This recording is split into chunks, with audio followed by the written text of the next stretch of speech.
They said small towns keep small sins. Bellwood kept 7. On the night the river went black, my neighbor Lydia found her husband in the master's bed, 3 men beside him, hands still tied to his wrists. She did not leave. She called the town. She forced them to watch. What followed was not law. It was ritual.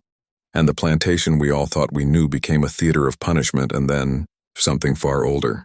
They dragged the master into the square at dawn. The preacher read scriptures while neighbors spat in his face. Lydia stood on a crate and told the whole town what she had seen. The law fidgeted. Who would convict a man of land and influence? So they did the thing they always did in Bellwood. They made spectacle.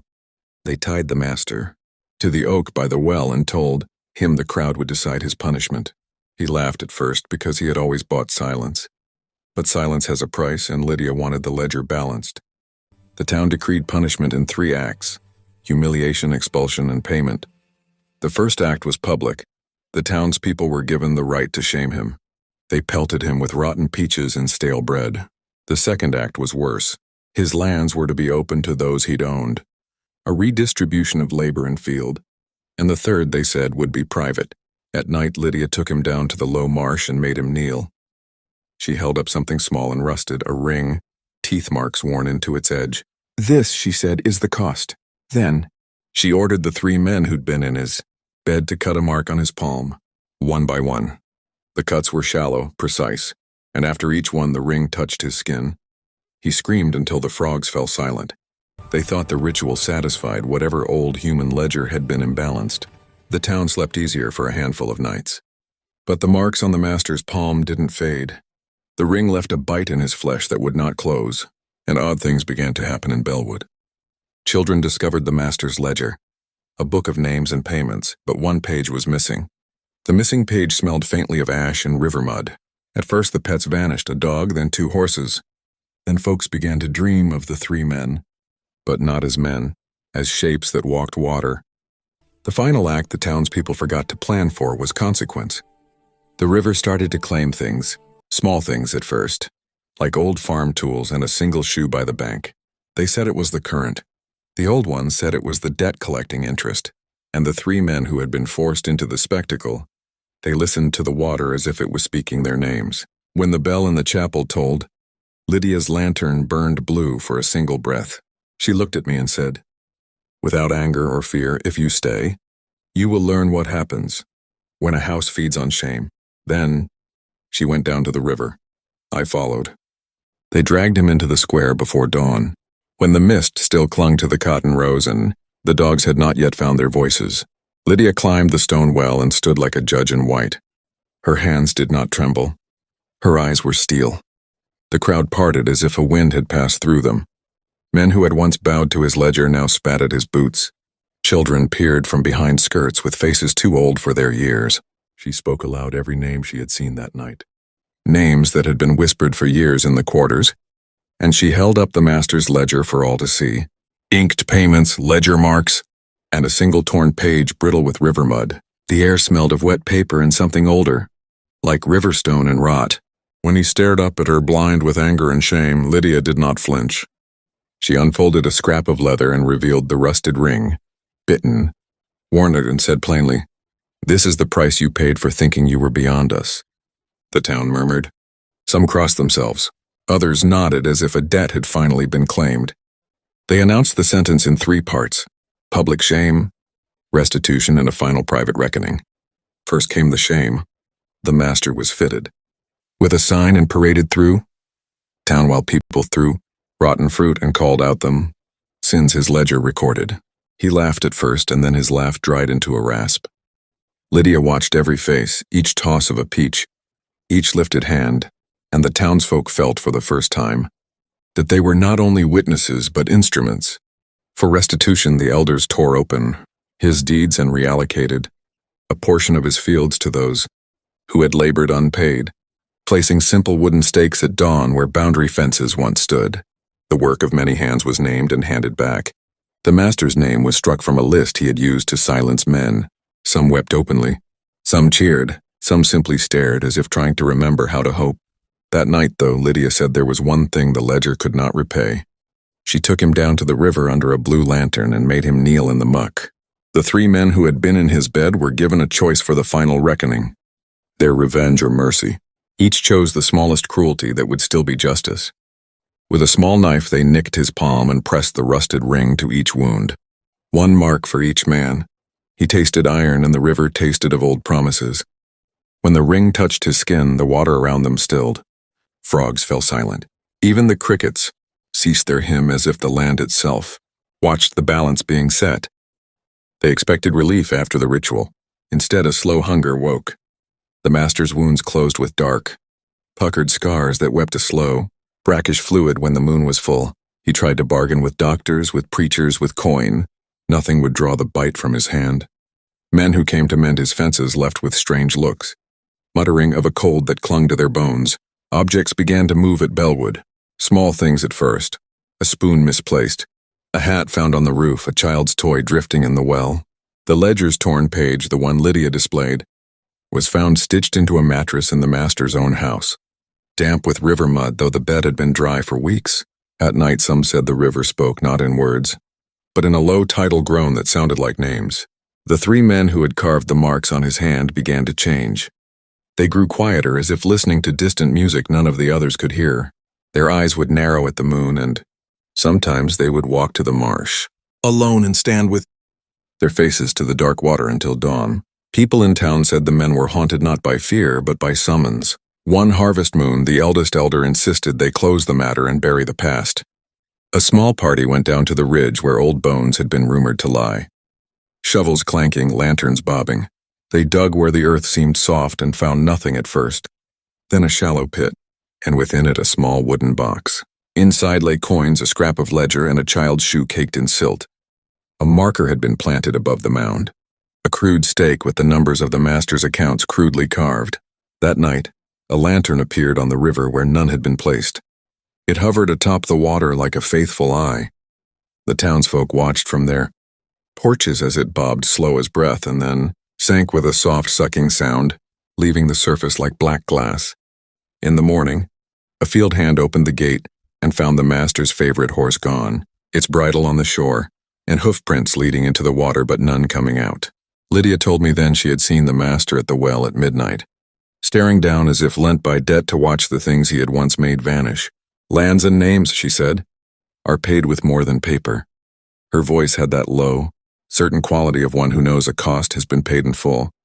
From then, Bellwood kept a ritual of its own. Each month, at the river's edge, they threw an offering, a loaf, a coin, an old tool, and whatever they could spare. Some said it calmed the current. Others said it fed something patient. The master's name was stripped from deeds, his house left to rot, the ledger hidden beneath the parson's floorboards. Yet on nights when the fog sank low and the frogs fell silent, a lantern would appear on the water, and a soft scraping would circle the bank as if many feet paced the mud. People moved away then, families making small carts and trailing dust down the road. Those who stayed learned to listen.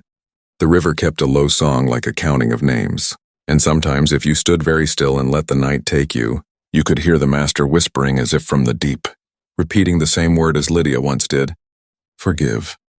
But the river answered only with a slow, satisfied sound and like coins settling to the bottom.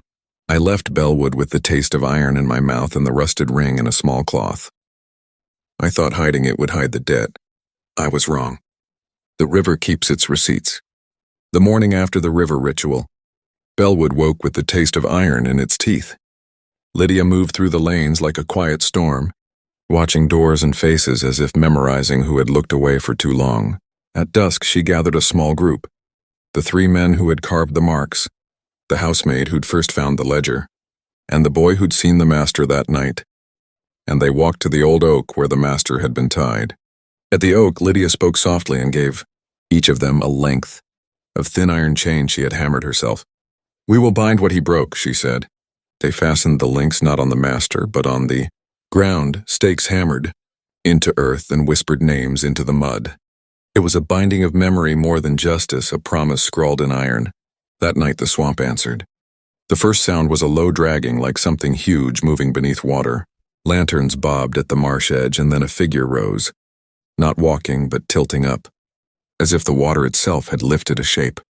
The three men stepped forward, and the thing in the reeds turned its head toward them as if checking its tally. It did not speak in words. It tasted names.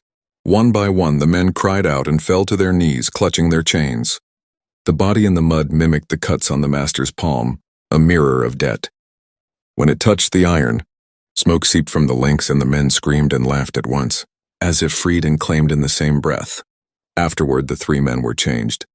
They kept the chains but no longer slept in the quarters. At night, they walked the riverbank with blank faces, throwing pebbles into the black water and listening. They did not speak of what they had seen except to whisper, a single sentence between themselves. It keeps count.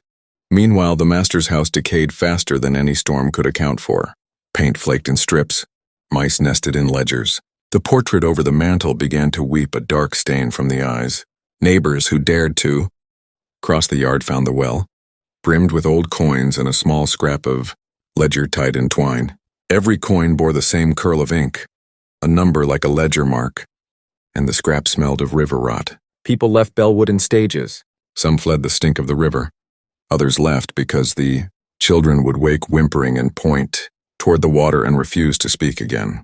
But for those who stayed, the offering continued. Loaves, coins, small keepsakes, tossed into the stream at dusk in a ritual that felt less like prayer and more like payment. Lydia kept her blue lantern and walked each night to ensure the offerings were taken. Months later, a boy from a neighboring farm stumbled into town and told of bodies in the reeds. Not fresh, but rearranged.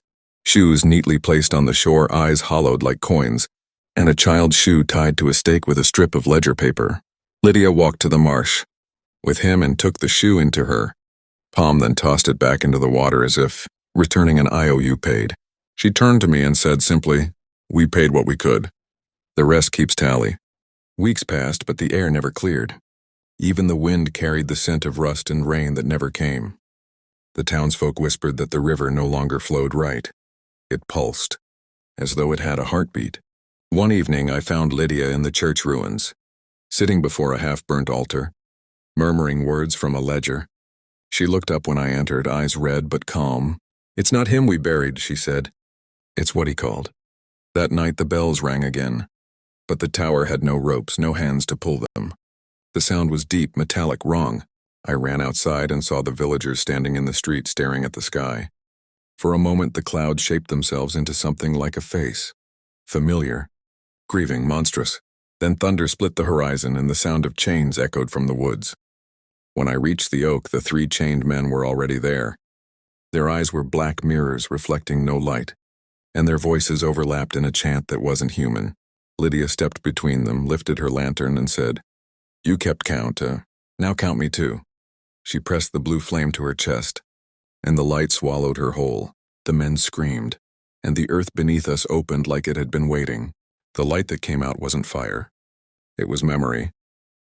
It burned the faces of everyone who'd ever looked away when cruelty passed through their door. It showed them the ledgers, the whips, the silence they'd bought with their fear. One by one, the villagers dropped to their knees. Not in prayer, but in recognition. Lydia's voice carried over the storm. We were all the ledger. When the storm cleared, the house on the hill was gone. The fields were quiet except for the river, whispering like pages turning underwater.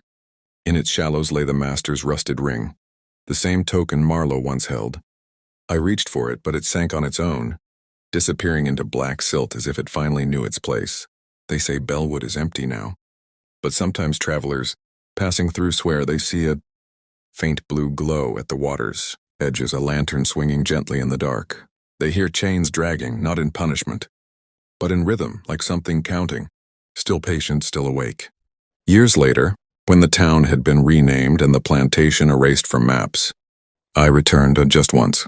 The land was wild again, vines swallowing the stones, silence thick as fog. But the air, it remembered. Every step felt like walking through someone's breath. I reached the riverbank where it all ended and saw faint ripples forming circles, like something beneath was still waiting. I brought with me the ledger Lydia once held, or what was left of it. The ink had bled into the paper, turning words into stains. But on the last page, one sentence still lived. "The debt is never gone, only past." I closed it and set it on the water. It floated for a moment before catching a spark. Blue, faint, then gone. As I turned to leave, I heard a soft humming, a woman's voice, old and sorrowful, coming from nowhere and everywhere at once. The same lullaby that once echoed through the slave quarters, only slower now. It rose and fell with the breeze until it melted into the sound of the river. I didn't look back. Some stories aren't meant to be seen twice. Bellwood is gone, but its ghosts don't haunt, they wait. Every cruelty ever buried in silence finds its echo someday.